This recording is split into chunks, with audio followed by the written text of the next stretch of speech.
A summary or a digest of what is happening, and it's clear, concise, and well reported. So make sure, again, you can sign up out front if you're not receiving that yet. Next. Let's see, coming up, we have reserved the library for September 16th. Even though we have the presentation on the 8th, we've reserved the library on the 16th. So if we need to have more discussion on the land use reform group and everything that's coming up with that, that's a tentative date. Hold on to it. We'll let you know through constant contact. And then the other 2 dates coming up are October 14th and November 12th for this meeting. The next Land Use Reform Working Group will take place August 21st. That's a Thursday from 10 to noon at the Emergency Services Center in Georgetown. You can also watch that online, though they've been having some technical difficulty lately. But you can also go onto the the Sussex Government de.gov website, and you can watch the recordings from there as well. Town of Ellendale will present its annual Ellendale Family Fun Day from 10 to 2. That's this Saturday. We will be there with a table, so come on out and join us in Ellendale. Sierra Club. So you remember I mentioned that the Land Use Reform Working Group has a meeting on August 21st in the morning. And that evening, Sierra Club will be hosting a panel discussion right here in this room. a conversation about the Sussex Land Use Reform Group. On that panel will be Ann Canby. She was a speaker here from Rethinking Delaware, if you remember. I'll be on the panel. Mike Ryman will be on the panel, and so with Christophe Toulouse. So you might be able to get more clarification on all sides of the issues if you come to that meeting. And that begins at 6 o'clock, by the way. DENREC is offering grants for environmental and recreation projects that range from $5,000 to $50,000. If your group is doing any of that, you can apply to DENREC by August 31st. Next. Let's see, DENREC is seeking volunteers for the 38th Delaware Coastal Cleanup Day on September 13th. Again, you can go to de.gov to sign up for that. A good cause. I think most of you know this is for our allies and friends with the Route 24 Alliance. The meeting for Belle Meade has been pushed to September 16th. Next. Another ally, Bethany Beach Landowners Association, is having a meet and greet with their board members and the coalition, and you're welcome to attend that. You can RSVP by Saturday, but the actual event is the 23rd from 9 to 11 down in Bethany Beach. And Family Fun Day with Spotlight Delaware is Saturday, September 27th. You can go to their website to register for that. I think that's taking place all over the state, but for Sussex County, that's on the 27th. And again, Sierra Club is having a camping trip in October. Make sure you go on to register for that trip if you're interested in camping, but you also want to get your camping site booked now because they book up fast. Next. And a new announcement. We have grown so much that we need office space, but we can't afford a lot of rent. So we're joining the force that can't pay rent. So if you have office space or something that could be made available to us, we would really appreciate it. We can pay a small amount of rent, but if you or someone you know is looking to be a part of what we're doing and can offer us rents, office space, we would really appreciate it. And now it's time for number crunching.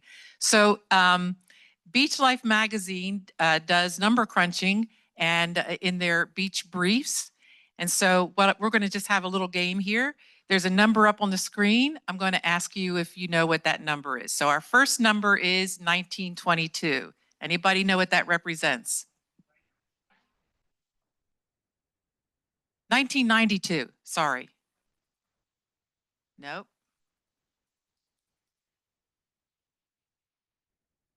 Nope. I hope they had the right number in there. I thought it was 1922, but they said 1992. Okay, so it is the next screen. Number of planned homes in the Cool Spring Crossing. Is that number right, or was it 1922? Yeah, it's 22. Development West Lewis, it would be one of the largest such projects in the history of Sussex County if approved. Okay, next number, 23.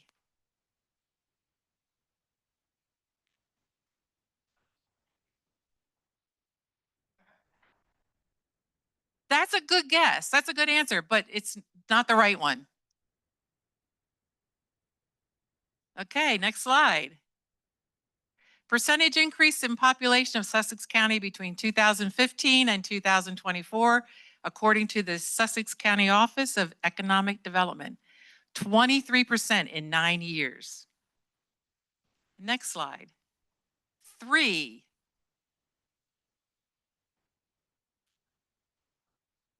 What is it? The number of new roads, 3. 3 counties? No. That is right. That's the right answer. There are 3 counties, but it's not. Oh, that's right too. New council members, but that's not the answer we're looking for. They're good answers, but all right, next slide. The approximate number of pounds of oyster shells in millions, 3 million, recycled into restoration projects by the Center for the Inland Bays. The project, launched in 2015, uses the shells to build underwater habitat and to protect shorelines. 3 million. So there you go. And that's a perfect transition into what we're going to discuss tonight. So we could go ahead. Tonight, we're going to talk about the Land Use Reform Working Group and where we are and what's coming up. Okay, next slide. So in this discussion, we do want this to be interactive because I'm looking for your feedback, your comments, any questions you have. This is being recorded, so not only so that you can view it later, but also for me, so and our land use team, so we can go back and make sure we capture comments and things that were said here tonight. So ground rules for this meeting. There are 20 recommendations to be covered, so time is very valuable. We need your comments to be short and concise. I'm going to ask that there be no pontificating or ranting, please. Stay on topic and avoid tangents. So we want to stay focused. Only one person should speak at a time to ensure that we get the recording and that we can all hear you. Please, no sideburns, no sidebars. You can tell my generation, right? Give others an opportunity to speak. Be courteous and respectful. Be cognizant of the audience. We do have council members here, a council member here, and council members online. Media is here, media is online. Members of the Land Use Reform Working Group are online. So just be cognizant of the audience. Make sure not only do you tell us what you dislike about what you're going to hear, but make sure you also share what you like. So it's important for us to know what it is we should really try to push forward, as well as maybe something we want to revise. And the last message, or the last point, very important, is don't shoot the messenger. And I have a human shield here with me too, Joe. Okay, next slide. So that's all right. Let's do a little bit about how we got here. So if you remember, we have 3 new council members, and in the first or second meeting, Matt Lloyd called for a moratorium, and the chamber was filled with all kinds of people, and we were one of the ones that stood up and spoke, and we said that we want a commitment in 30 days from council. We also wanted a plan in 60 days, and we want to see progress in 90 days. And so County Council responded by forming this Land Use Reform Working Group. The objective is to analyze land use development and recommend updates to the county code and comprehensive land use plan that result in smarter and more sustainable development practices. That's our charge. Goals, and I think these goals are so important. I actually put them, I went old school. Hopefully you can see them, but just to remind us as we go through here what the goals are, we want to implement smarter and more sustainable development practices, ensure growth is supported by infrastructure, create an inventory of affordable and workforce housing, preserve farmland and critical natural resources, prevent low density development in unincorporated areas. That means we want to prevent sprawl out in the rural areas. Next slide. Deliverables. They want us to bring recommendations that create incentives for residential land use development in levels 1, 2, and 3, and then also disincentives in level 4. Recommendations that require transportation improvements phased with land development. Next slide. Recommendations to create incentives to develop affordable workforce housing. Recommendations focused on zoning reform and bulk standards to promote more affordable and workforce housing and rental ownership. And recommendations that will create funding support for road, schools, and public safety needs. The working group, there's 10 members. myself, Mike Ryman from the American Council of Engineering Companies. He's the engineering representative. John Horner, representing Home Builders Association of Delaware. Christophe Toulouse from the Center for the Inland Bays. Jay Baxter has been attending all the meetings for the Sussex Farm Bureau. Caitlin Del Colo has been representing affordable housing, as well as Matt Padron. He is affordable housing developer. Doug Motley from JLAM, a local residential developer. Mark Lutz from DelDOT, and David Edgell and Dorothy Morris have been there for the Office of State Planning and Coordination. 10-member group, we've met 8 times for a total of 16 hours. And then, we were kind of nibbling around the edges of this thing, and several of us were, quite honestly getting frustrated because we just weren't getting to the specifics and the things that were going to cause real change. So a smaller group got together, and we've had 2 sessions for a total of 8 hours. And that group is comprised of Mike Ryman, John Horner, Christophe Toulouse, and myself.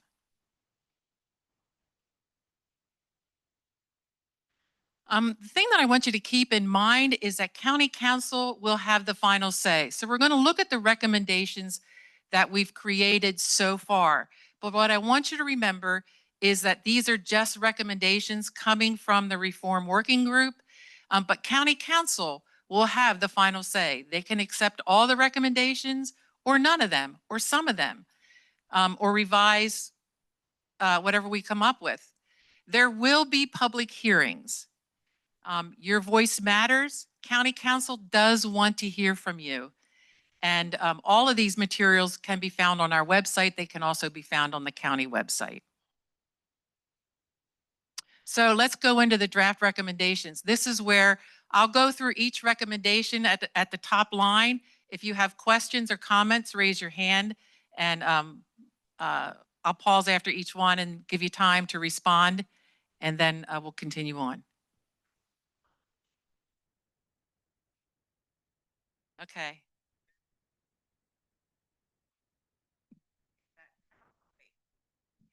If you are online and you have a question, go ahead and type it in. We will try to get to you.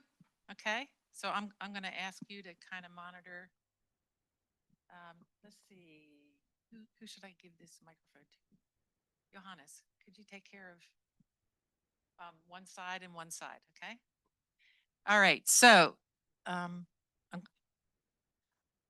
yeah, go ahead.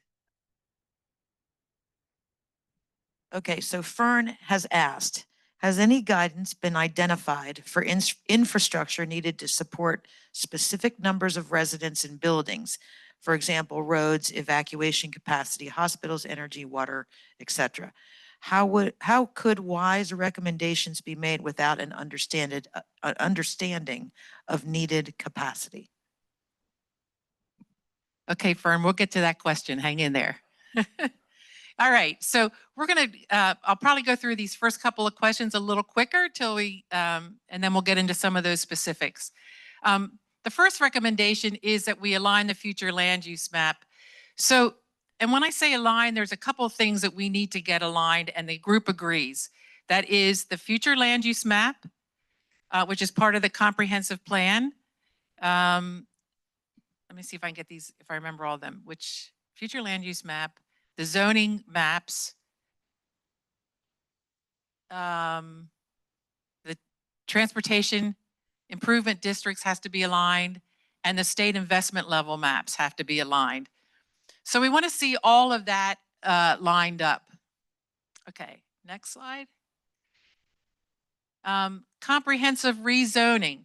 So we want to align all the zoning districts with a growth area that we are suggesting is they design, and also with a conservation area. So we're looking at creating 2 areas, growth, which would be closer to the municipalities, and then conservation, which would be more of your rural area. And then we want to make sure that the zoning all lines up with the intent of those areas.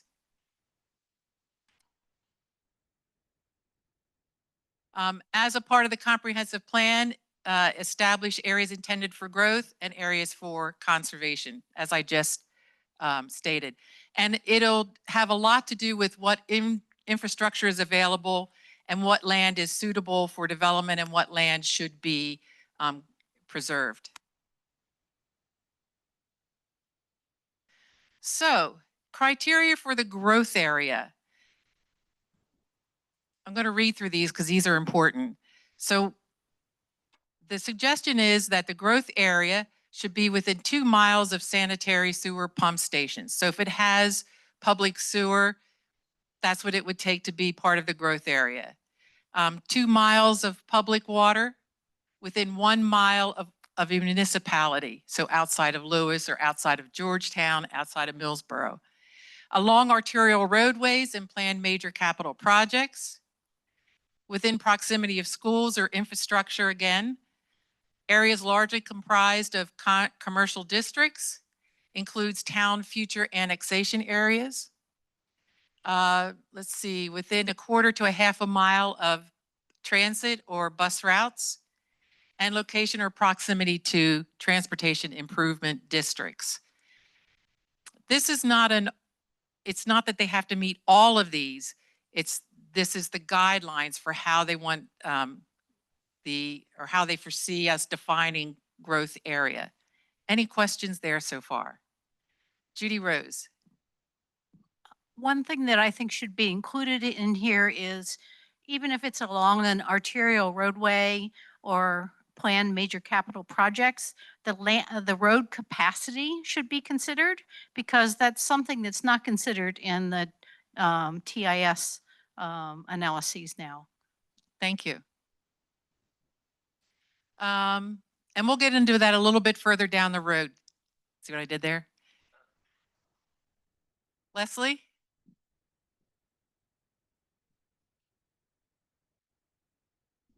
How do bus routes get established? Who is in charge of bus routes? Is that private companies or government?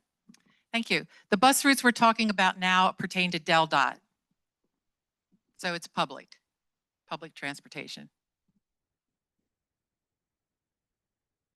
As these policies are implemented, hopefully they will, what consideration has any been given to the impact of litigation on cities and counties? Because sometimes, quite often, in fact, counties or cities concede to certain things because they can't afford the litigation. So let me see if I understand your question. So the question is, would we concede to avoid litigation? Would the county concede to avoid litigation? I don't have that answer. I would, yeah, I don't. It's very costly, and a lot of cities and counties yield precisely because they can't afford to stay in the fight. And unless that problem is solved, you could have the best policies in the world, but if you can't implement them because the city is being sued by 8 developers, you see. So I think at some point it might be helpful to bring in outside counsel to represent us, perhaps pro bono, in case these things come up. And when you say present us, are you suggesting the county or suggesting like an organization like this or the public? Well, certainly us, but I think some consideration has to be given to the county. I mean, I've seen over the years more counties yield because they just can't afford to stay in the litigation game. You could have the best criteria in the world. Everybody's willing to implement them, but they can't afford the litigation, and that's a major problem. I thank you for your comment. I appreciate what you're saying. It looks like on this that you guys are dancing around the issue of coordination with DelDOT. What is that going to be a specific criterion for the development of growth areas? Because that's critical. That's part of the problem right now. There's no coordination. They're going in every different direction, both parties, both DelDOT and the county. Good question. We are hoping through this effort that there will be more coordination, not only with DelDOT, but also the Office of State Planning Coordination. So we're hoping the only issue that comes up is that as we all know, DelDOT takes a long time to make those improvements. And so we have to find ways to make those improvements happen a little faster, or as we've talked about before, how do we get the two to work together so that development is not way ahead of infrastructure, which is the situation we have now. I'm going to just take one more and then we're going to move on. Hi, thank you. I guess one thing that I would love to see up here, not quite sure how to phrase it, but in terms of criteria for growth areas, you should avoid floodways, special flood hazard areas, areas that repetitively flood, because everything up there is affected by flooding. So I think that needs to be mentioned of flooding and flood susceptibility. Very good. And I am learning a lot through this process by sitting with the other three and also with the other 9 members of the full working group. I have learned a lot. And one of the things that I was hoping for was that we could say, if you're in a floodplain, that there would be no more development. Here's the problem with that, is that there are people who own land in the floodplain. It's not in the floodplain. It's not owned by the state. And so basically to say that you could no longer build would be a taking. So with regard to that, if you're in a floodway, you cannot, in terms of the National Flood Insurance Program, you cannot build or increase the level of flooding, or the base flood, they call the base flood elevation. So floodway for sure.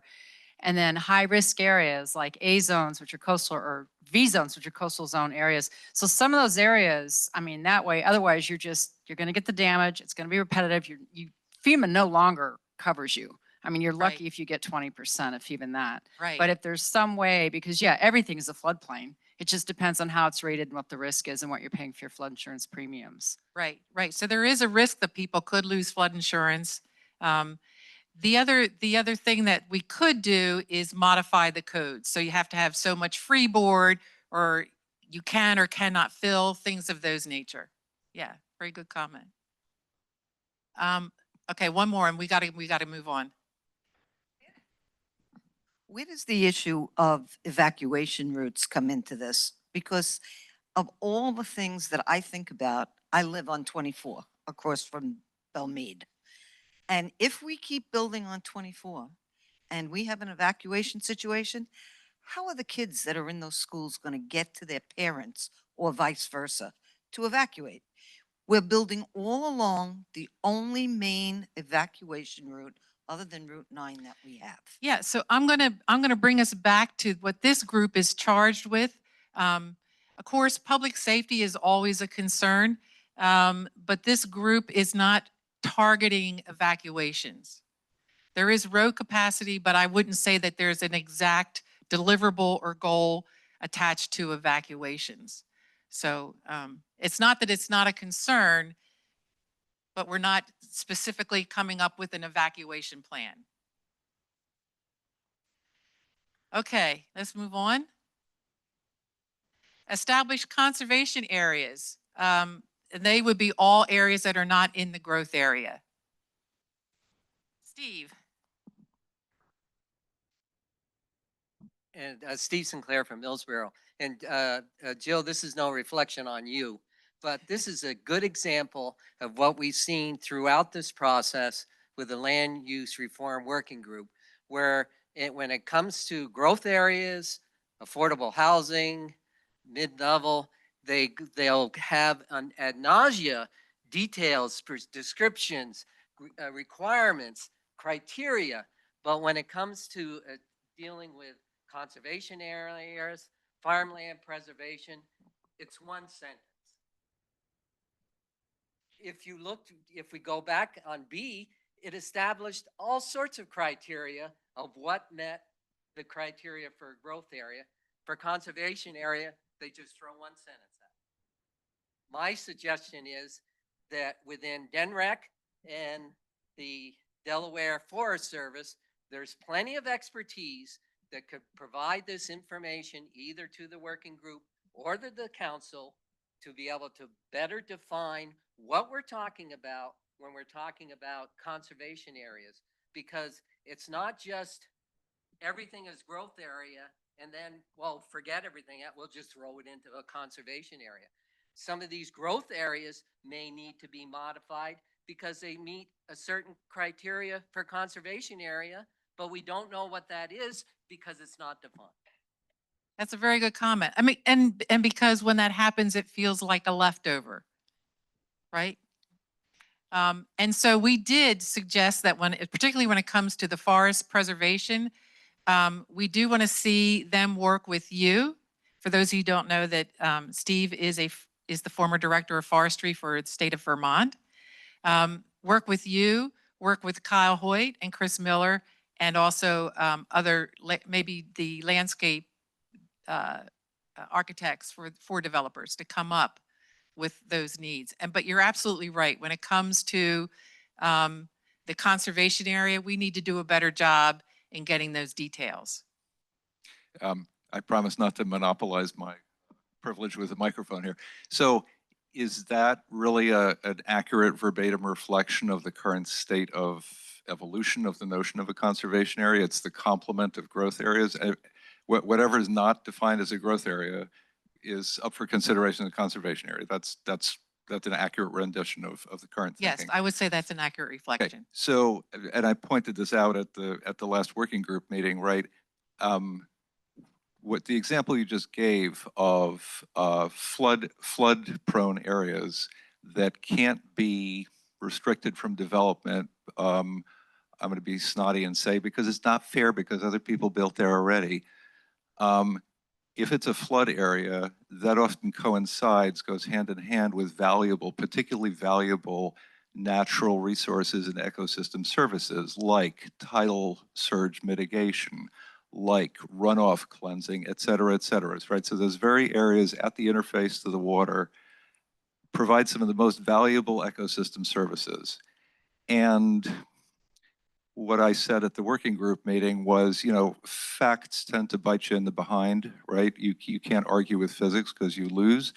So what's happening here is that conservation areas of environmental value exist in their own right? Whether someone wants to build there or not.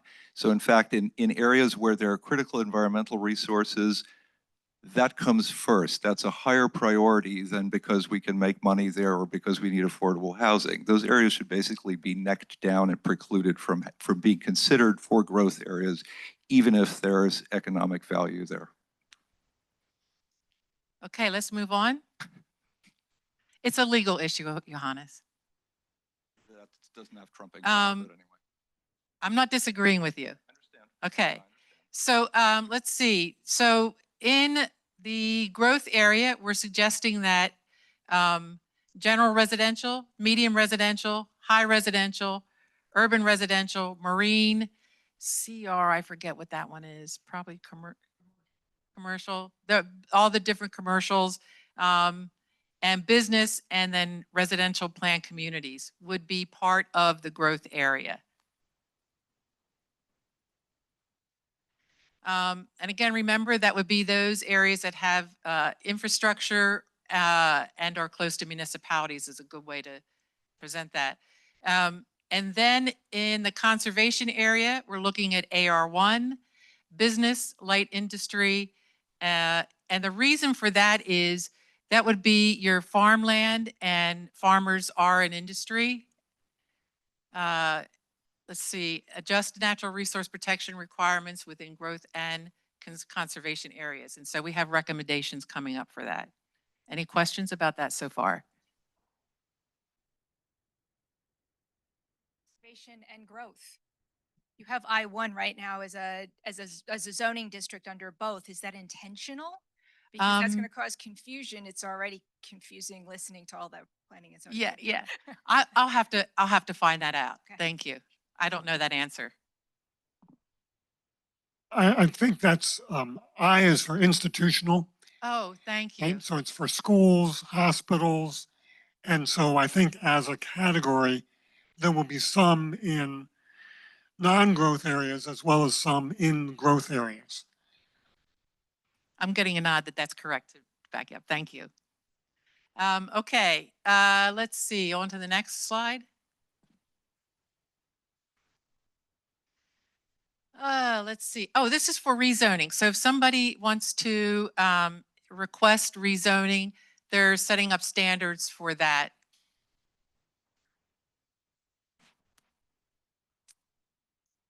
I'll let you take a look at that before, rather than me read through all the way through it. Environmental suitability of the site, including presence of sensitive or protected natural resources that cannot be mitigated, is one of them. Okay, can we move on? All right. Yep. Okay, Yul, do you want to unmute and ask your question about HI or high industrial? You there? Yeah, I think I saw HI1 in the conservation area. HI, as I understand, is the high industrial. So I don't think that should be in the conservation area. Chicken plants. So where would a processing plant, or a canning plant? And so there was the argument made that there are some agriculturally appropriate industrial activities that would be in fact pretty heavy industrial. And we wanted to make sure that those were closer to the locations where the raw material was being produced, right? Where the chickens Right. live. Right. Well, in that case, I think there should be another zoning called agricultural industrial. Because a heavy industrial could be like a gas generation or, you know, it could be anything. Yeah, that's a good suggestion. Yeah. Thank you. Let's see. Oh yeah, we did go through this. Okay, next slide. If you remember a couple meetings ago, we talked about the missing middle. And this is a national issue, not just here in Sussex County or Delaware. But since the 1950s, there has been a real explosion of single family housing. That's what everybody was looking for, and that's where the demand was. And so what has happened over time is that we're missing the duplexes, the triplexes, multifamily buildings where it's more affordable. And so the way to supplying the workforce affordable housing is to see if we can do more of this, what they call the missing middle. And so that's a real good graphic of what that would look like. So let's go ahead to the next slide. That's just a reminder. So in the document, we do define what that would be: multifamily, duplex, triplex, stacked flats, and cottage courts. And that's what we're looking to do in the growth area. Stacked flats. If I remember, it's just like, it's what it is. Yeah. Oh, sorry, it should be stacked. Sorry, that's me. Yeah, yeah. Last time I checked it stacked. Yeah. Sorry about that. A coffee shop. What? Is that housing or a coffee shop menu? Yes. Okay, next.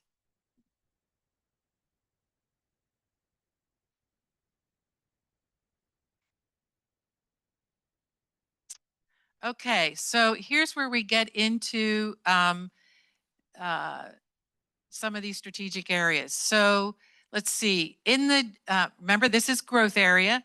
In the general residential, we want to add duplex and triplex. Currently, it's AR1, single family and manufactured homes, and the Sussex County rental program. So we want to add the ability to put in duplex and triplex. Next slide. Oh, sorry. Maybe you've already answered it. So why those Only those two.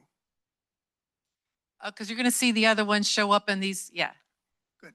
Thank you. By the way, I don't have all these answers. What's more important is to get your questions and your comments so we can get those answers. And I don't know, well, never mind. MR, medium residential, we want to add anything that's already allowed in general residential, townhomes, I spelled it right there, stacked flats, and cottage courts.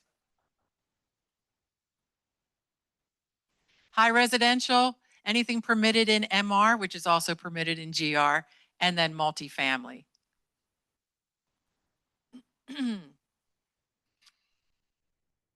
Let's see, adjust permitted base densities in growth areas and conservation areas to promote growth in strategic areas where infrastructure is supported and discourage growth in areas where conservation should be promoted. So here we go. I'm starting with the one I like best.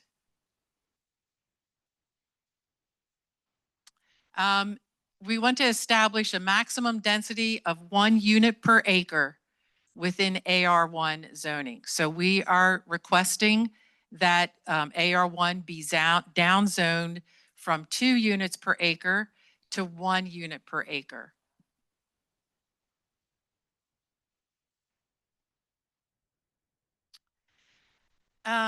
So when we get into the growth area, I want to give you a little bit of background on this. It has been argued that by increasing the missing middle inventory, rents will be more affordable. It's a issue of supply and demand. So the thought is, if we can create more missing middle housing, that rents should start to come down. Developers state they cannot build and rent for lower rates near municipalities due to higher cost of land unless the densities and the height restrictions are increased and the bulk and area standards are reduced. So they need more density to cover the cost of land. Developers want an expedited process for affordable and workforce housing. There are many different ways to expedite the process. So if you've been watching or are familiar with what's going on in Sussex County, my understanding is it takes about 18 months to 2 years to get an application through the process. Now, where we disagree is I see it largely as a matter of volume. There are so many applications of so many large developments coming through that it's taking a lot of time to get through the process.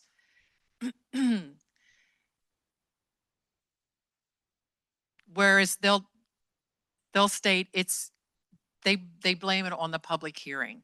So I'm holding on to that we need to have these public hearings. They cost them, honestly, they cost them about 2 months to get through that whole process, but it's not the reason for the 2-year application to approval. Is there a standard definition for affordable housing? There's affordable housing. Yes, affordable housing is different from workforce housing, right? And affordable housing is all based on an average medium income. So if it's below 80% the average medium income, you could call that affordable. If it's above 100, 120% average medium income, then it no longer is affordable. It's also a question of what percentage of someone's area median income goes towards housing. And it's 30% is the working percentage that they use.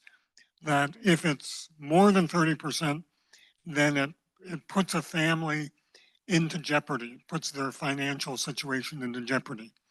So 30% is seen as the max. Anything 30% or under is affordable at different income levels, as she just explained. What's called AMI, area median income. Oh, yes. Does Dr. Tam understand this? Yes, Oh, he yes. does. Yeah. Yeah, we have challenged some of the things that he has said. But he has more credibility than most of us, right? So have discussions taken place in terms of the length of the affordability requirement? Oh, okay. So to see if I understand your question. So if it's a rental, then they have a program that they follow that says, if it's the Sussex County rental program that says X percentage of these units must be affordable, meeting this criteria. I don't know that there's a limit on that, but that's a good question. I'll find out. Yeah.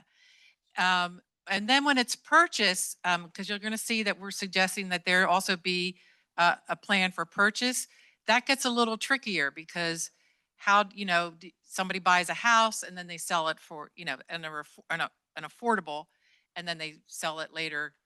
How is that managed?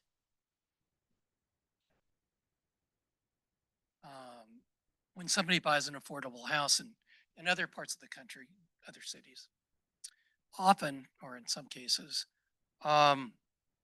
okay, in some cases, now There we that, go. that sounds better. In some cases, there's a requirement that they stay in that house for a certain amount of years.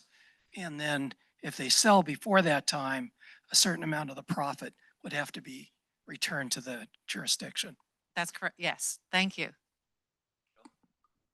I'm reading that developers state they can't build and rent for lower rates unless densities and heights are increased. Well, what I want to understand is if they're asking for the height increase, are they creating apartment buildings where you can have 20 families in one building? What's the difference of 20 families in one building and 20 private homes in a certain area? You're still going to have all these people on our roads. As it is, why aren't we talking about no more building until they start building roads in this area? Because all of this is going to hurt what we have. We don't have an infrastructure at all at this point, and we're concerned about everything, but we're not concerned about the fact that look at Route 1, look at Route 9 and 24 now. Okay, so let me see if I can answer your question. So I'm talking about the height. Yeah, yeah. So yes, one of the reasons that we're here and this group is working is because of the way that infrastructure has not been able to keep up with development. True statement. We all feel it, we all see it, we all know it. So the thought is, and it's not a complete, it's not perfect. So the thought is that when, and DelDOT has stated this, that when you have apartment multifamily units, they are not using the road as often as someone who lives in a single family home, because the single family homes in this type of plan are further out and they're coming into all those arterial roads. Where if you have a residential plan community or a master zone, they're staying within that smaller area. So it takes a vehicle trip for a single family, it reduces it. The other thing is, the first part of the question was, you can put 20 houses or 20 apartments on an acre, but you can't do that with 20 single family homes. But they created 5 points, and originally they did it because they figured, oh, everyone that was going to live there was going to stay within that community. Well, that was proven wrong. Right. So, that's what I don't understand. So even when we develop any kind of community, they're not going to stay in that community if they're coming down here. So it's not that they're going to stay within the community, even though sometimes they want you to believe that, but they're less likely, they won't be generating as many vehicle trips than someone who's, if they're closer to that urban area. Do we know it to be accurate, the statement the developers state that they cannot build and rent for lower rates in your municipalities? Do we know that for a fact, or is it rather that they can't develop at the same profit margin? Those are two different things. Because so that's my question. Yes, and that's a good question, and that's hard for me to evaluate that, but is it the same profit margin or they just can't afford it? It's probably somewhere in the middle there. I've read all of the 20 recommendations, and the complexity of everything we've seen so far and that is included in this, doesn't that sort of lean towards the implementation of a moratorium until the complexity of these issues can be worked out rather than just business as usual, continuing to approve these things? It seems to me that these issues are not going to be resolved in the next 90 days. Why wasn't a moratorium approved? So I'll give you the best answer I can give you right now. Is that if you declare a moratorium, it should be an absolute last resort. And to a point that you made earlier too, to some degree, is that if we had called for a moratorium, there would have been a lot of lawsuits from developers, from bankers, from business people. And my concern at the time was that county council would have been spending all of its time, as well as the county, fighting all these lawsuits rather than taking care of these issues that need to be hammered out. This is a long process. This is not a one and done. This is, I mean, a lot of what we're talking about is going to be, it will have to wait till we start working on the comprehensive plan. But we're moving forward. We're getting ahead of that. If we had called for a moratorium, which is not completely off the table, so to speak, but council and the county would be working on defending itself rather than getting this work done, and this needs to be done. So, I mean, a simpler answer is there weren't 3 votes for moratorium. So on the council, you need to have 3 votes to get anything done. You have to have a majority, and there weren't 3 votes. And so in lieu of a moratorium, I think people listened to each other on the day that a lot of speeches were given, 30, 35 speeches, about how we all love Sussex, we all want to cooperate, let's all sit down and try to work this out. And so the working group is the manifestation of that effort. Now, at the end of that effort, if it comes up short, the council has to wrestle with the question, okay, is it time for a moratorium? Because we didn't get the kinds of progress that we wanted. And some members of council may feel that way, maybe not 3 members of council will feel that way. That has to be hashed out at the council level. SPC has made its best effort to work constructively with the other people at the table to try to get as much accomplished as possible through this conversation. We, quite honestly, still debate among ourselves, aren't there things that we should have in this list that are not yet there? And what's the best way to accomplish those other things, like progress on roads and a capacity requirement that people actually address the question of when is it too much? When is enough enough? So we will see what happens at the end of the next 2 meetings of this group.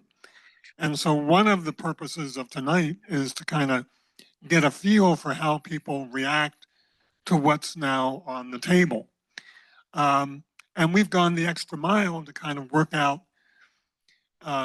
conversations with our, let's say, our direct antagonists, the developers, to kind of see what can be accomplished through conversation. Can we find a meeting ground? But we may not get there, right? So we're listening to this. I actually wanted to ask one question, which is, and as an observer of all of these meetings, so I actually attended all of the working group meetings, and I also attended the group of 4 meetings as an observer. What Jill has done is to defend tooth and nail the principle that there should be public hearings. They should not be waived as a way to expedite development. And so it's important for us to get a sense of, do you feel like this is a absolute necessity that we ought to fight for? Or is it something that can be waived if you find other ways to expedite decisions?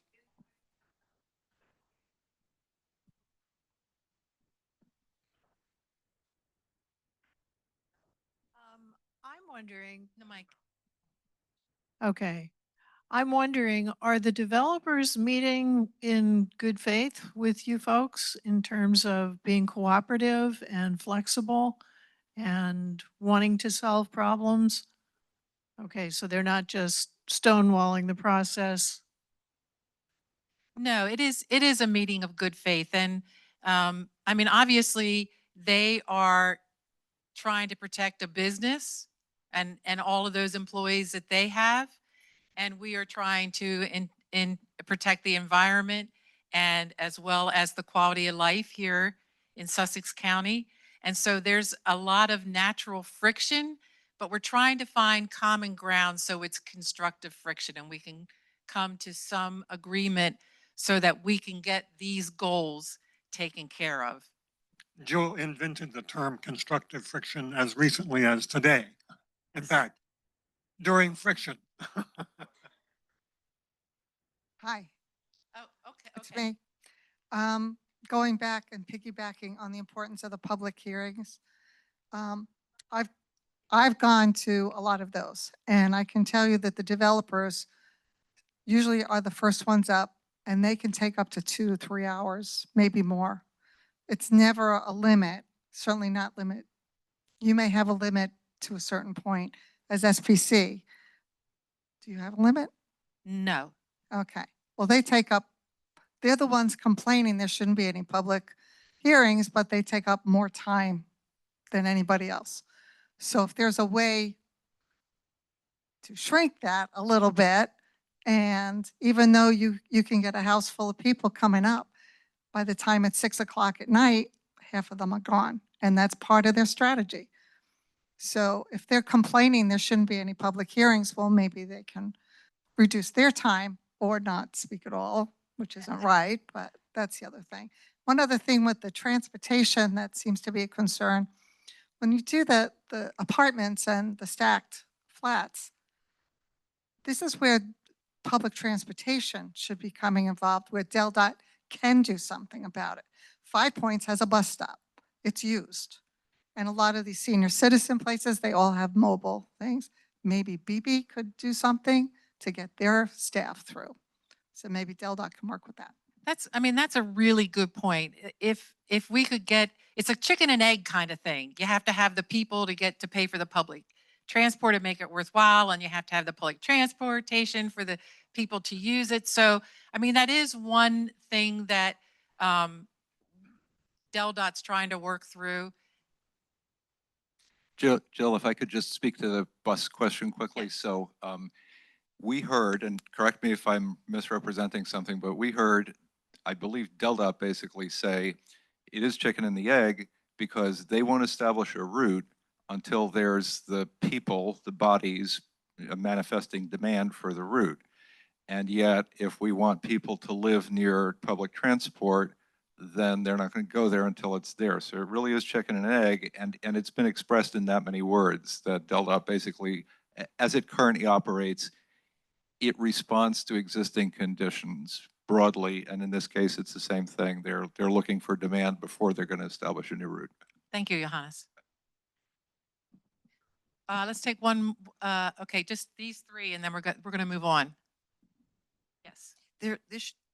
Is there anybody from the working group overseeing what the transportation group puts out? Because by way of example, you just talked about how many additional trips this group may make. And being that Belmead is on on the table right now. The transportation group has said that it takes 9 minutes to get out of my development if I go right. The problem is we all go left because left is to a town, and when they do the stats, they're using middle of the day, during the week, in the winter, and they're sending us in the wrong direction. The stats mean nothing. So somebody other than that organization has to have some oversight on the information they're putting out. Just a thought. Okay, one more. Oh, I think we had two more. Yeah. I'm going first? Yeah. I have a comment and a question. And my comment is that given how badly infrastructure is lagging development right now, it's hard to have sympathy for developers who want to shorten the development process by getting rid of public hearings. That's my comment. My question is, all of this seems like it's geared towards coming to fruition in the comprehensive plan timeframe, which is 3 years away. So is there any of it, or do you anticipate having recommendations to council as to what they can do in the meantime to stem the tide? Yeah, that's a good question. I'm wrestling with that myself. Where's the low hanging fruit that we can start to make a difference? Yeah, I'm really concerned about this concept of putting increased density into the growth. Oh, okay. Is that better? All right. I'm really concerned about putting the increased density into the growth areas that are already experiencing an enormous amount of congestion. Maybe there are growth areas where that works, but let's use Lewis as an example. I think we're all here on Kings Highway, just off of Kings Highway at the library, right? Now, Kings Highway is half in the county and half in the city of Lewis. People in general think that, oh, this is Lewis, and don't worry, Lewis will take care of those areas. But a lot of it is not Lewis, it is the county. And if you start putting more density into a road like Kings Highway, Savannah Road, New Road, coming into the city of Lewis, these are the major gateways to this town. These are the major gateways coming into Lewis. And if we do that, we are creating an enormous congestion problem on top of a congestion problem we already can't solve. No matter what is done, there is no additional right-of-way on Savannah Road to expand that road. On Kings Highway, we've gotten all the right-of-way we could get from the developers after fight after fight after fight. And what we have now is not enough capacity to accommodate all of the approved developments already approved today. So this is reality. And now we're talking about, but this is a state designated level 1 growth area, which means that we are going to be faced with more density in this congested growth area. So we have to somehow get this incorporated into this plan. And these roads are state designated byway roads as well. And we're supposed to have special treatment because of that. And now we're not, we're just being lumped into this plan as a piece of the county. And all municipalities may face the same problem. And the municipalities to date have not been involved in the process. And I think it's time that we did that. And I do just want to tell you, I spent an hour on the phone this afternoon with the designer for the Kings Highway road improvements, you know, the 5 roundabouts that we all hear about. So, and he said to me, I asked him, you know, what are you going to do about Cool Spring? What are you going to do about North Star? And we're all concerned. And he said, we know it's a disaster waiting to happen. And he said that, understand, DelDOT is building roads as fast as they can with the money that they have. Now, their funds were recently cut, and their funds were recently cut, And they, had a big going back and forth with the governor, and they've gotten a recent increase in revenue that will be helpful. But now they have to decide how to divide that up throughout the county and the state. So when we complain about the roads, remember, you have to have the money to fix them, and we don't have enough money to do that. So even though we put all this together, if we can't fix the roads, where are we? So we really have to, focus on roads before roofs and not forget that. Thank you. Roads before roofs. Okay, I'm going to move on, and we'll try to get to you, Keith, okay? Let's see, let's move on. Okay, so here's what what the developers are recommending is that we establish a base density of 4 units per acre in the general residential zoning district. That would include single family, duplex, and triplex. Current density is now 2 units per acre. Next slide. A base density of 6 units per acre in the medium residential zoning district. That would be townhomes, stacked flats, and cottage courts. Current density is 4 units per acre. Next. Do you know what number slide I'm on? Okay, sorry. Base density of 18 units in the high residential zoning district. That would be multifamily. Jill, I don't have this in my head, and I'm not going to ask you whether you do, but do you happen to have examples of where GR, MR, and HR are, just to kind of ground this in geographical reality? No. So, I mean, what we're saying is this is all conceptual. That's a good question, by the way. Thank you. This is all conceptual. So what we're saying is we want to establish this growth area, and then within it is where you would have these zones. Now, what you would hope for is that the higher densities will be closer to the municipalities, and then it would gradually go out. We also made a recommendation that's not a part of this draft just yet. But I did have a meeting with, thanks to Gail, I did have a meeting with the mayor of Lewis, Amy Marasco, who was a commissioner in Loudoun, Virginia, and she highly recommended that we put, or what worked well there was that they went through the same process. They had a growth zone and then a transition zone and then the conservation zone, so that you would have more of a graduation in those densities. And so we did add that. I'll just add a tidbit. What you just said reminded me that part of your discussion has been comprehensive rezoning, so that my question was actually not well formed, because it's not about, well, where's the existing zoning and that's where the growth areas are going to be. It's going to be define the growth areas and then use these zoning definitions judiciously to shape the new growth areas. Yep. Yes. Okay. Thank you. All right, next. Anything else on this? Keith. Sorry. This goes to the issue of mass transit. DelDOT doesn't have the money to build the roads. They're expanding in the county, in the unincorporated areas on the borders of Milton, on the border of every town in this county. They need, and they keep saying, well, when you build it, we'll come. It needs to be the other way around. Bus service, mass transit, that needs to be the priority. The roads aren't coming. We don't have the money, but there should be money for the buses. They need to get their heads out of the concrete. So here's what I'm going to recommend, because we have to move along. Here's what I'm going to recommend.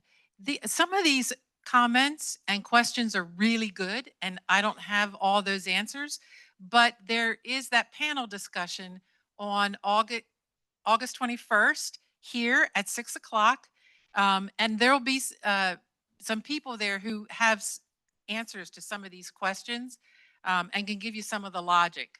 So thank you.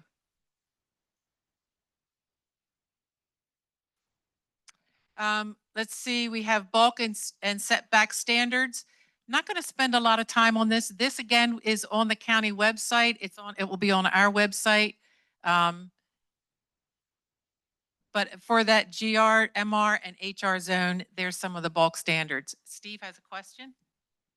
Just a comment, and really quickly, where we're going toward, where you're allowing more buildings, taller buildings in less space, it becomes even more critical that we provide sufficient common areas for these areas. You're going to have more people in concentrated in smaller space. Having common areas, playgrounds, open space is even more critical in these areas. So I'm not sure if it needs to be nested here, but it needs. Yeah, we'll get to that open space in a few seconds here. Yes, I totally agree. All right, let's go on. Modernize commercial zoning district to support mixed-use residential corridors. Let's go on to this one. Create transportation improvement districts for all growth areas and develop a transportation impact fee for development and conservation areas. So I wish Rich Barrasso were here because he could answer more questions about the transportation improvement districts. But the theory is the concept is if we match up all these conditions, whether it's growth area, transportation improvement district, the zones, and the state investment levels, that will add more incentive for the developers to provide the affordable workforce housing that we're looking for.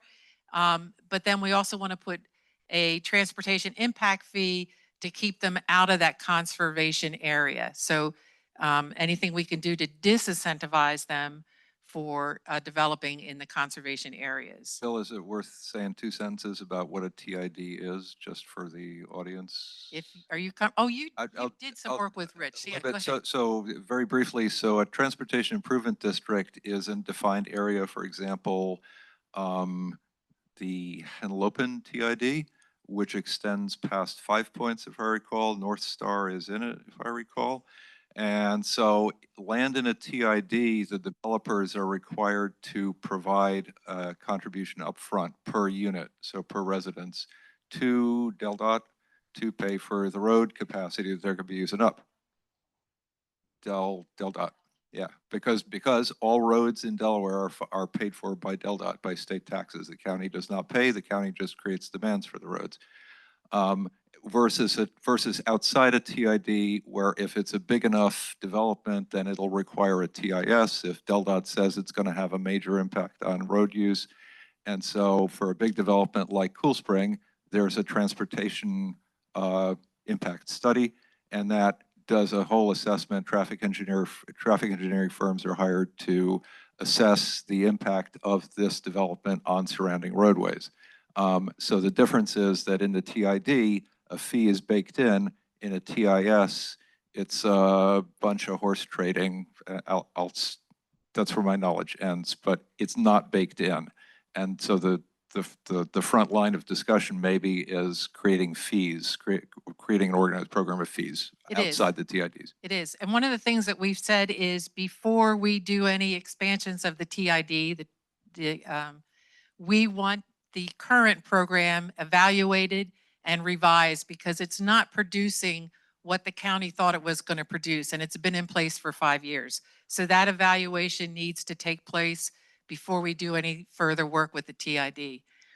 Now, there's one other thing, maybe Joe, you remember, or somebody in the back corner there. If these fees are paid into, maybe I'm going to get this wrong. The developer can go ahead and do some of these improvements ahead of the state if they're within the TID. Okay. All right. So we may be able to get some of these improvements to move along a lot quicker than if we wait for the state to do it. Like That's in one of the advantage of having this all line up together. Judy Rose? I'm glad to see that there's this statement to evaluate and revise the current TID program because as has become very evident in the case of Belle Meade, which is in the Henlopen TID, A TIS, a traffic impact study, was required because it exceeded the LUTP, land use transportation plan.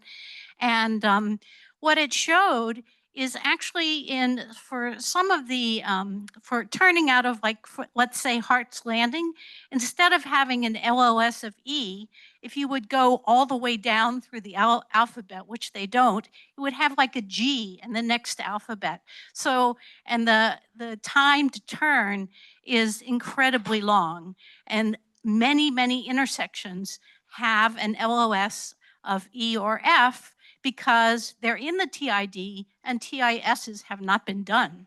Judy Rose, at LOS is level of service. So level of service A is there's no cars on the road with you. D is the minimum acceptable. E is at capacity, and F is beyond the pale. So So- we're talking about beyond the pale. So again, the theory behind having all of this matched up together is that we could get some of these improvements done ahead of waiting for DelDOT. Let's go on to the next slide. Okay, so they want to develop strategic bonuses to preserve open space, farmland, natural resources, and or produce affordable housing units. So the thought is that if, let's see, if they preserve land in the preservation program, they will get bonus density in the other zones, GR, MR, HR. It would only, the density would only be approved in the growth areas. Instead of charging a flat fee, they do have bonus density programs now. Instead of charging a flat fee, it would be tiered based on the type of unit that was being built, and proceeds would go to dedicated land preservation. So all those numbers that we just saw, 4, 6, right? 18. Yeah, It would go up if there was a bonus plan, right. and they would get higher densities allowed in those zones that were listed. Right. If they preserve land here, they get a bonus density there. Now that would all have to be, it's not automatic. It would all have to be approved, but they could earn bonus densities. Okay. Same with the purchase program. If they preserve land, then they could earn bonus densities.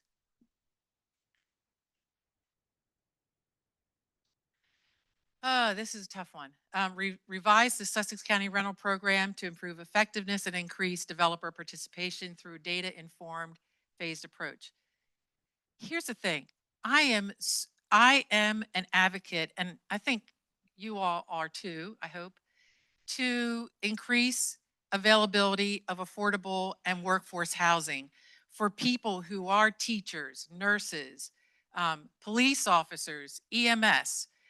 We need more housing so that they can live where they work. The developers are telling us that at the 25% set aside, no one is taking the county up on that they're losing money or they can't make money at 25%.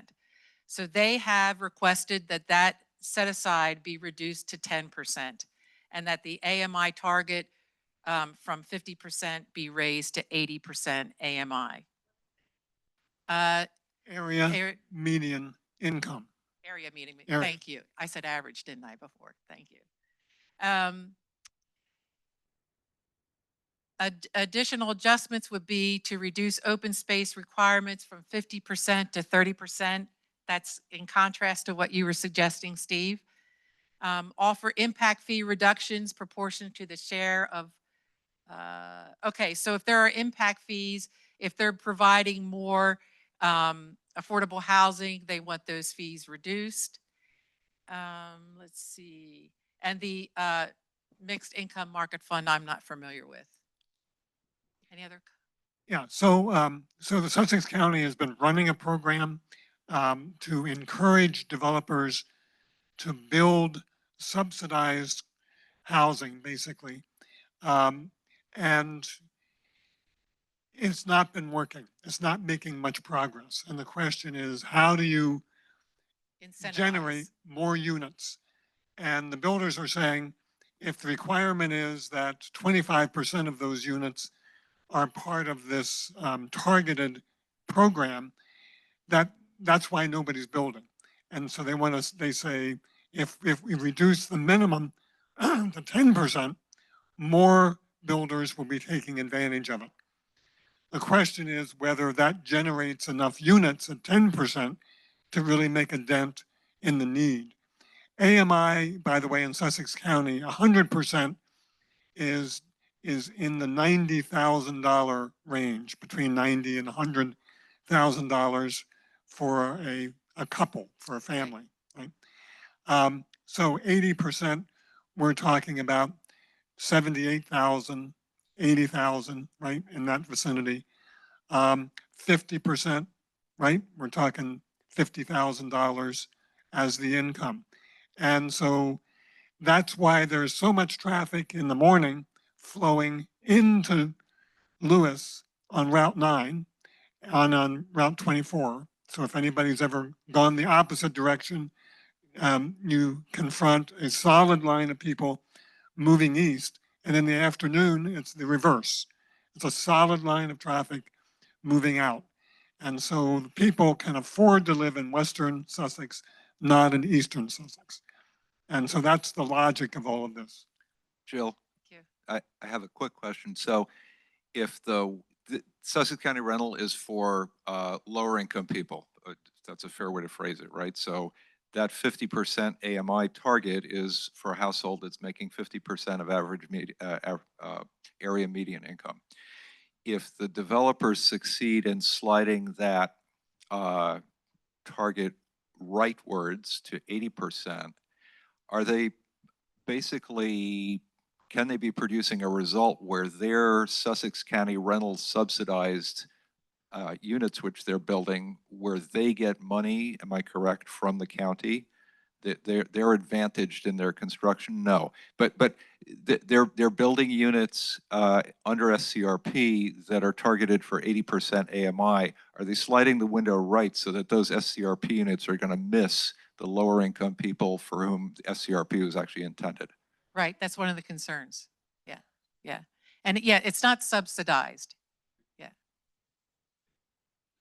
Do the developers get a benefit? Incentivized, thank you. Incentivized. Yes. So what happens is they get an expedited process. And this is one of the things that I've been fighting for currently. The Sussex County rental program does not require a public hearing. So if you're familiar with the Chapel Branch, anybody familiar with that one? Yes. Okay, so that's out on Route 24, where they are building multifamily units that were part of the Sussex County rental program. And there was no public hearing because it wasn't required under that program. And so that's a big incentive for developers. They do not, and also I have to say that those folks who were there to represent affordable housing, it's something that they do not want either. They don't want the public hearing. I'm not justifying it, but they also say that's one of the reasons they don't want to come and participate in that program. But if they slide the price target to the right to 80%, then developers Might be worth their while. they're getting the benefits of the SCRP, but for housing that's targeted at a much higher price bracket, right? Right, right. For the remainder, that will be rented at market rates. Yes, that's right. Yeah. So they want to slide that from 25% to 10%. Let's go on to the next one. Tree preservation. I want to thank our land use team and Steve for helping us out with this. Promote retention of existing trees by enacting value-based tree preservation requirements, including mitigation options, and we have to be careful here, and incentives to promote preservation. So inside the growth area, they want forests protected at a minimum of 30%. This is kind of worded wonky. It should be in the conservation area, forests will be protected at a minimum of 50%.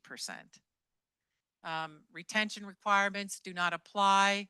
Oh, this is for land that is harvested for timber right now. Say if you're a timber or logging company, it would not apply to you because that it's like another ag business.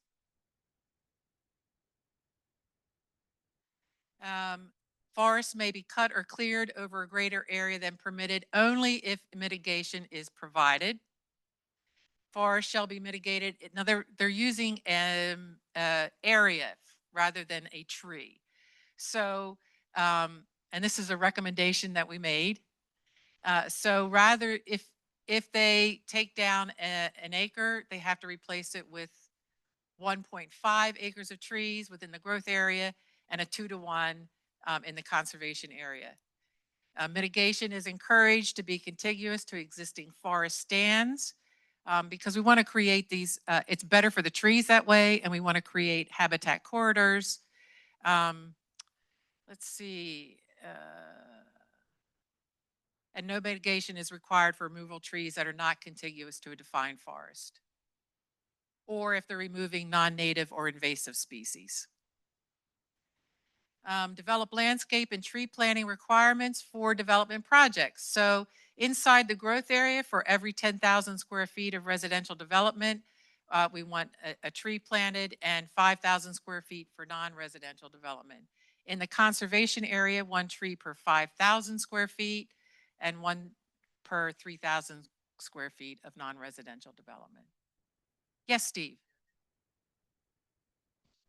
Forest preservation and tree, just the semantics, it really should say forest preservation, not tree preservation.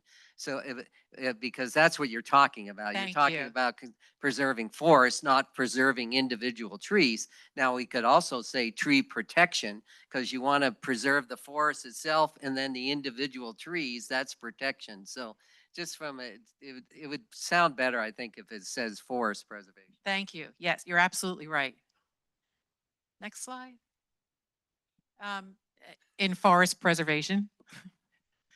Develop landscape and tree planting requirements for development projects. Let's see. Unauthorized clearing.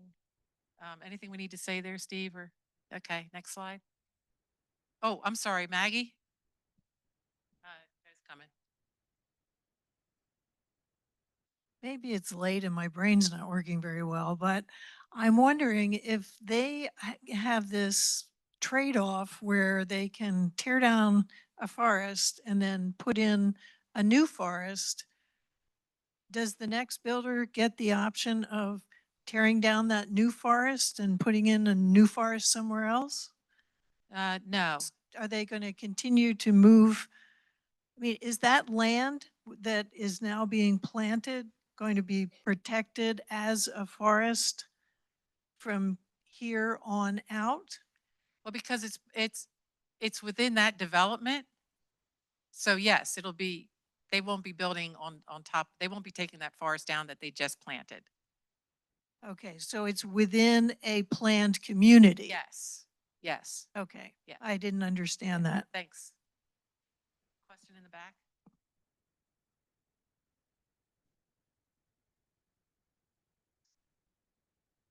I just wanted to say that I feel like the emphasis should really be more on preservation of existing forest land because that's already an established ecosystem, populated with wildlife and rare and endangered species in a lot of cases that haven't even been recorded officially yet. And planting a new forest full of crepe myrtles is not the same. And once the wildlife has been run out of the existing forest, they're not just like waiting next door until the new forest appears and then moving in. They're going to be gone. So I really would encourage it to be kind of biased towards preserving existing forest. Yes, we had that discussion, and it is. It's much better to save your mature forest than to mitigate it with other trees. Jill, may I ask a quick question? So Okay. this Yeah, you did. Now, I'll keep it short. So this is an arena of takings and property rights too. So who are you to tell me that I have to preserve 50% of the forest land on this parcel that I want to sell, right? Similarly, the issue of, well, they built in this floodplain, so why can't I, right? So this is the issue of property rights, it's the issue of takings. To the extent that you care to say, I realize you're doing a hell of a lot of horse trading and it's unbelievable. I just said to you, it's unbelievable how far we've come and what you're doing and what the position that SPC has worked its way into here. To the extent that you care to say, when the conversation approaches the last redoubt of property rights and the sanctity of I can do whatever I want with my land, no matter the impact to the public interest, is that kryptonite? Is it just like, forget it? If you start talking about takings, then you have to step back? Or are limitations on property rights, limitations on, sorry, this is the wrong place to build a house, you can't? Are those conversations countenanced, or is that like, out of my cold dead hands will you pry my property rights? You understand what I'm saying? Not exactly. Because it's two different things. Can the conversation of property rights be broached in this setting in which you're operating? I don't think so, because what we're talking about is land development. We're not talking about, in the case of the floodplains, it would be taking the economic viability or the land use completely out of the question. I'm going to. I understand. I'm looking. Trees and forests. Floodplains are federally regulated and have been since 1968. Trees and forests, sadly, at least at this point, aren't, but they're not the same. They're not the same at all. Right, they're not. So right now, Sussex County does not have a forest preservation ordinance. So this is a great step in the way forward. And we will we're in the process of developing these codes. So it's part of the land develop concept. We're not saying you can't develop it. We're not saying that land is But you're bounding their maximum economic outcome from developing their land. You're saying 50%. It has nothing to not the do case. with the economic value. It has everything to do with its land use, I guess. Okay. I'm not doing a good job. Okay. She captured it beautifully, what she said in her statement.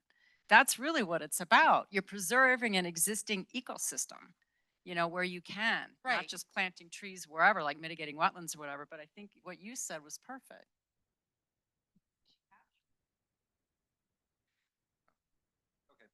Can we take her comment? Okay. Yeah. No, she wants to Okay. make a comment. I just have a little bit, you got me thinking about ecosystems again. And I was thinking about our ecosystem. Back in the beginning, somebody brought up the concerns about evacuation. And I know you said that can't really be part of this conversation, but I really don't understand why not, because it's, part of our human ecosystem. And I just feel like, we're just heading down a bad road. And at some point there is going to be a disaster and it's going to be terrible. And people are going to look back and say, well, what lessons can we learn from this that we'll do differently next time? Like, can we predict and make good choices now? It just doesn't feel like if we had to evacuate very quickly for any reason that it would go smoothly at all. And I think that does need to be part of the conversation.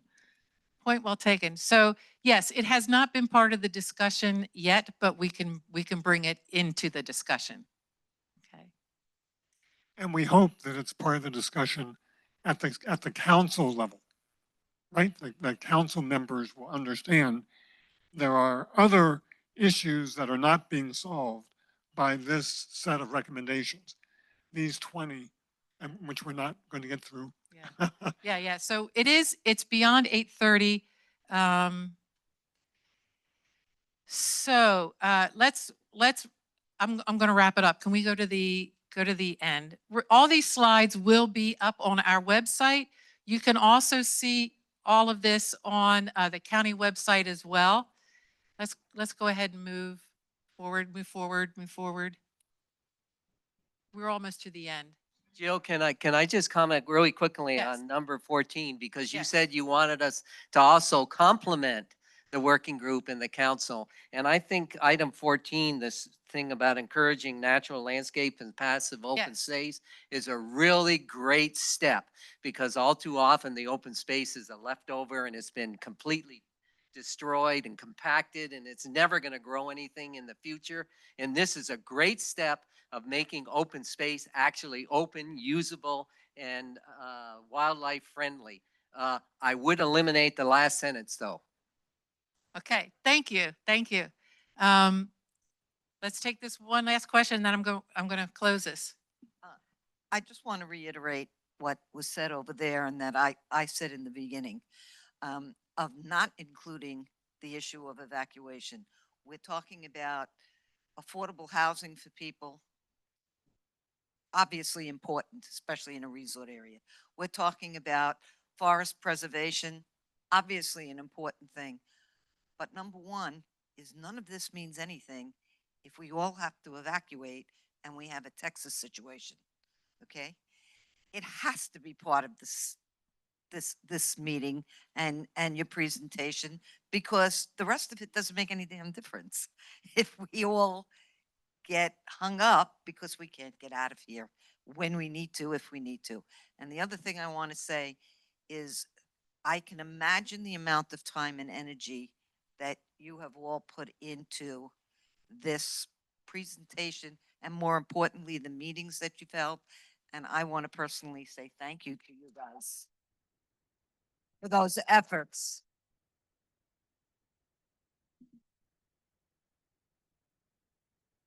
Thank you. So let me get through this, and then I want to close this out. Our next meeting for this land use reform working group is August 21st. As I said, you can come and sit in on it. They do allow for public comment at the end. You can also watch it online. Next slide. Okay, there were some really good comments tonight. And I will be going back and listening to this again to capture what was said. What can you do now? Please, please, please stay engaged. This is your voice matters. Your comments matter. Sign up for the Eyes on County Council Digest so you can stay updated on the progress. Attend future meetings or watch online. It's really important that you communicate with your council members. You can do it online if you go onto the county website, sussexcountyd.gov. When you go there, if you don't know what district you're in, they have a district map. You enter your address and you will find out what district you're in and how to contact your council person. They want to hear from you. And your voice carries a lot of weight.